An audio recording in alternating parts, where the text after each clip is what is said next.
Hé Java, je regarde un truc marrant. Viens, on essaie quelque chose. Soyons fous. Prends une photo de face, s'il te plaît. Andia, je t'ai connu plus correct. Ok, je bouge absolument pas. Regarde-moi de profil. Tu vois, c'est une question d'angle de vue. Bravo, ça change tout.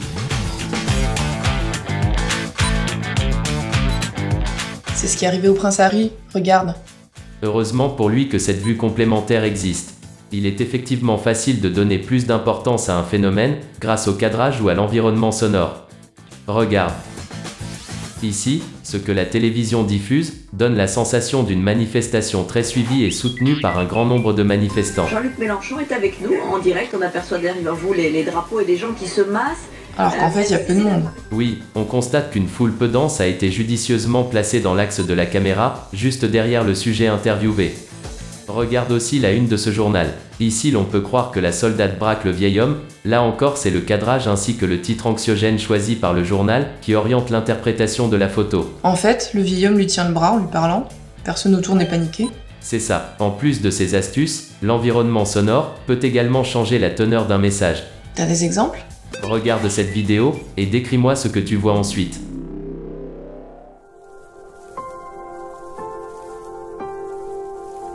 Alors, je vois une jeune femme qui marche dans un champ de fleurs. On voit pas son visage, mais elle fait sa belle gosse au soleil. On a mis la robe qui va bien. On est sexy champêtre. Je ne connais pas cette mode vestimentaire. On laisse tomber. J'aime beaucoup. Visionnons la même vidéo avec un autre environnement sonore. Ah oui, c'est fou. Du coup, le pas me paraît hésitant. Les bras ballants font bizarre. On dirait qu'elle est en danger ou qu'elle va se suicider. Revenons-en aux images. Garde à l'esprit qu'elles peuvent être fabriquées de A à Z ou bien juste retouchées. Grâce à des logiciels de retouche ou de traitement photo, type Photoshop. Exact. Quelquefois, la retouche est minime et paraît crédible. Elle est donc difficile à détecter. C'est le genre de truc qui est utilisé dans l'univers de la mode, ça. Je te montre.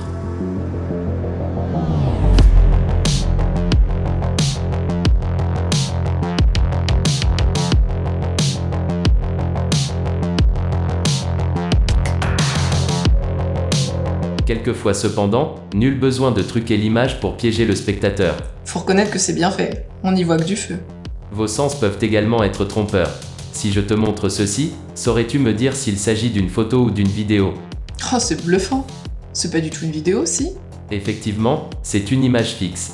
Lorsque le cerveau est submergé d'informations, il opère parfois des raccourcis qui nous induisent en erreur. Oh, c'est drôle. Lorsqu'il s'agit de montage vidéo destiné à dévier le propos d'une personne, tout ça devient moins amusant. Là, ça devient la manipulation. Donne-moi 2 phrases qui te définissent. Je sais pas, moi. J'aime l'ouverture d'esprit.